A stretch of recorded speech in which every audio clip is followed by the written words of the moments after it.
ngasi ayuk phongba phongsingi maruoiba paw khonggatcharaga mayamda share tawjage ahanbada achumna interstate ban kaukhrai sahi asigi me amadi junda matam loikraba phaw pangthoktana leidiba autonomous district council gi election pangthoknaba notification numit marini phawgi manungda thoktrabadi october 13 tagi pung 9 gi interstate ban tawbaga loinana national project sing thingmagi khongjang changsilagani haina all tribal student union manipur achumna section waro thamnakri hiram asigi matangda adim jati da leiba loop asigi office ta pangthokpa pawgi mefam amada achumgi president saiboy hawkipna hai satliba sahi asigi me junda matam loiduna nauna pangthokadaba adc election asi nungju tha oibena pangthokpa khudong sadre haiduna tha taru yaithoktuna lakli health area committee na su kanglon chumdana election asi bu tha taru yaithoknaba serol pisilamki april tha da pangthokadaba election asi tha taru amu yaithokibadagi ngasi phawba pangthoktuna leiri masagi laifam thokpa tam loerba phawba hendokna phampuduna leiba haibisi democracy bu khungauna bane kanglon chumdaba thawong asi achumna yaningde cabinet na tha taruk yaithoknaba warep lawkhibagi matung adc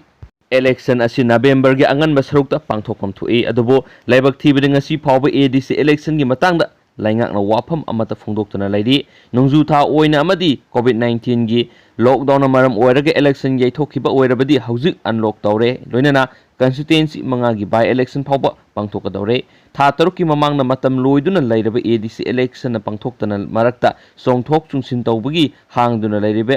ACC gi election di yamna thuna pangthokli magna makhata na hai thawong asi yamna chumdaba thawong ne haina lawi pangthoktana leiribe adc election lengakna tha taruk yaithoklaba matungda chapsana taba matam october losilakpa amadi november anganbada pangthokpam thokpa asi pangthoknaba hotnabiu haina chief minister amadi governor da phawba sirol pisingiba laikre november gi anganbada pangthokadawa oirabadi hauzik notification thokpagi matam oirabani adubu ngasi phawba khangsin usinadana laithokliba lebak thibani laingakna tha taruk yaithoklaba matungda chapsana taba matam aduda election pangthokpiu haina hills area committee na aiba sirol pisingiba laikre Fibam asida lengakna tasin khangzinadana laithokpa chumloi numit marini gi manungda adc election pangthoknaba khongthang paikhatpaga loinana election gi notification thoktrabadi ahanba khongthang on october 13 tagi pung 9 gi interstate ban tawragani loinana singi mafam singda paikhatliba national project sing thingjinbagi khongjang changsilagani karigumba lengakna adumak thausadana leisilakpa thoklabadi wakholon manaba singi tuan ba cso singa matam kaktaba interstate ban phawba changsilakani hena poksisna makhatana phungdurakli atopa paw manamo IM gi attack ta AR ama sire Assam Rifles ki khong satpa personnel sing ngasi ayuk pung taruk makhairom tabda NSN IM gi kangbun ambush torakpada AR personnel masire amana sokpada gi lekan akhre press na phangwa pawra thagdo asi Arunachal Pradesh ki Tirap district ki Khinsa amadi Silent village ani gi lonaba mafamda thokibane thagdo aduda laikhidraba AR gi jawan adudi ngata platoon gi rifleman Babu Rao ni adugu shoklaba jawan adugi masak maming khangdri thagdu adu AR kangbu aduna khongna salingaida IM ni singnaba kangbu amana ambush torakpada nongmaina panduna sokpada gi lekanaba ngamdana laikhidabani haina su pauksisina makhatarakli atopa yamna ngakniya oiba paw manamo Abdul Nasir gi metric thabagi sahi gi matangda wakatkhre Thawal district ki manung sanba Lilong amasung Wangjing Tentha Assembly constituency gi by election na mirep se pikhalakhiba singi scrutiny ngasi pangthokre Lilong Assembly constituency de independent mirep oina nomination file toraki bahanagi MLA Abdul Nasir gi academy age ta metric thaba matamna masagi sahi supna gi 13 khaktamak ngairam le haina constituency asida independent mirep oina nomination file tawkibi wangmayum resmana RO da wakatkhre Abdul Nasir na maki nomination file tawbada piriba sahi aduga panarubada mahak masagi sahi 13 de metric exam thaki sahi 13 de metric exam thaba yabra haina RO da wakatki RO na resma gi wakat adu tara batungna wafam asigi matangda court to oina satpiyo RO na decide tawba ngamdi haibaga loinana Nasir gi mirep se aduda ayaba pikre hairi mara asida wangmayum resmana paumi kharada phongdokibadi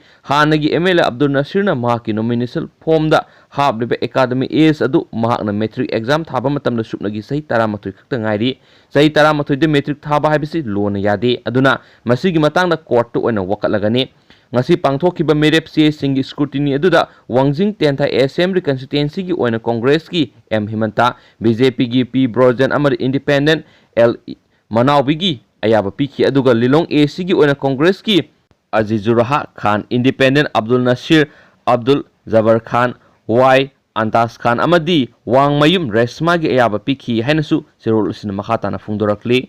Marak thana mapan goiba maru oiba paung tang hapsaramge Pakistan consulate manakta net khaina bada nupi taramathu sikhrei. Pakistani visa singidama se thanaba miyoi lising kya punkiba Afghan football stadium amada miyam net khaina bada ngasi yamdrabada nupi taramathu sikhrei haina authorities na phungdokhrei. COVID-19 pandemic na maram oiduna tha taret lepluraba matungda Nargarhar province ki konung Jalalabad city da laiba Pakistani consulate na thabak amuk haurakibagi matungda travel permission phangnaba hotnabada yamnaba miyam hopsilakibada city aduda laiba stadium da thawdo adu thokibane. Visa center aduda miyam hena tilakiba adu thingnaba Jalalabad ki anakpa football stadium adomda passport sing pinaba amasum siesang sunaba application sing adu chatankhibani haina province adugi governor gi wangangloi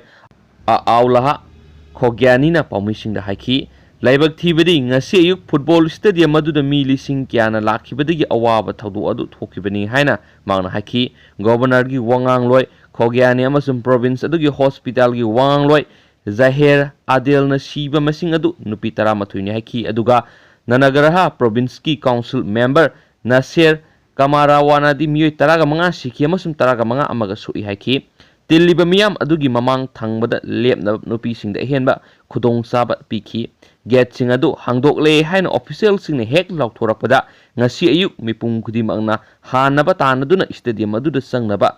hochinaraki haina thawdu adubu uhoba Abdul Alat kauba miyoi amana pawgi agency da haiki ayamana ahal oiraba mamang thangmada leiba nupi sing adu tuki amasum hawat pangamkhide madu onthokna sarangnabagi phibam ama oikhi haina mahna haki miyam net khaina baduda hingkiba nupi amana net khaina badugi marakta mama oigadoribi miron bising kap lawbo makhon taki haina ningsingki miron bi nupi kharadi angang pokpa soiki haina akibana yomlabi nupi aduna haki mathakta nesilambi nupi amana mafam aduda angang pokhi makoina mahakpu tengbangki adubu mahaki masa adudi sire haiki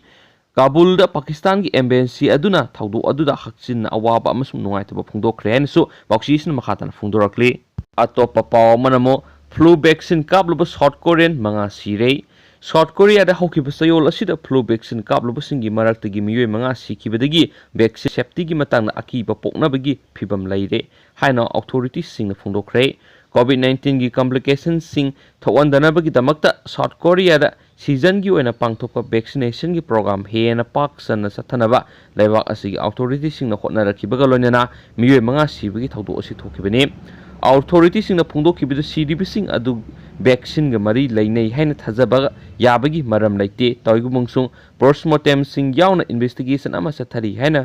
vice health minister Kim Ganglipna misi sing adugi matangna yum sakaisa numita briefing amada phungdokhi flu vaccine kap lobadagi sikiba miyoi singdugi manungda masagi sai taraga tere suraba nupa masa ama amasung sai humdra helaklaba nupa ama yauri safety gi matangna nungnangnaba leibana maram oiduna national vaccine program gi thawrang matam khargi oina lephankiba matungda tholakliba misi sing asina South Korea gi pauksi singi headline sing dominate tawkhi laibak asigi health system na COVID-19 pandemic marakta flu na naraba patient sing ahenba polum lakhandana bagi pandamga loinana hokiba thada official sing na ningtham thagi matamda miyoi million kunthra da kapna bagi damakta flu vaccine sing mamangi sahigi season dagi sada kun hena laisinna bagi tharang lauthokhi toigumungsung vaccine dose million mangarom medical facility amada pubada room temperature da expose tawki haibisi khanglakpadagi eligible oiba miyoi million taraga mapan romda flu vaccine kapna bagi program sayol ahum supna lephankhi laiba kharana changyeng chathariba COVID-19 gi vaccine sing safety amasum efficacy gi study sing mapung phadringai gi mamangda approve tawnakhibadagi vaccine singda miyamna thajaba thambagi wafam asi sai asida malem gi maru oiba singnaba wafam ama oirakhi irai numita laikhidraba masagi sai 13 suraba nupa masa adu capital Seoul gi manakta leiba Incheon da flu gi vaccine kaplaba matung siba ahanba misakni nupa masa asini han official singna phungdokhi